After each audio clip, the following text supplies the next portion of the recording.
सिकंदर योद्धा ने आधी दुनिया जीत ली थी, पर जब मरा था ना तब उसकी 3 इच्छाएं थी।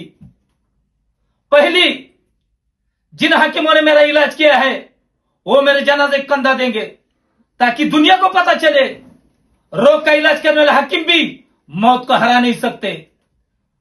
दूसरी, जनाजे की राह में सारी दौलत बिछा दी जाए जो मैंने जिंदगी भर इकट्ठा की थी, ताकि लोगों को पता चले जब मौत आती है तब ये किसी काम नहीं आती। तीसरी, जब जनाजा निकले तब मेरे दोनों हाथ बाहर लटकाए जाए ताकि लोगों को पता चले इंसान खाली हाथ आता है और खाली हात जाता है। म्हणून मी तुम्हाला सांगतो, ज्यांनी मोठे केले त्यांच्या समोर मारल्यासारखं करायचं नाही, कारण या जगात किती आले आणि किती गेले, परंतु जग आहे त्याच ठिकाणी आहे। जय हिंद।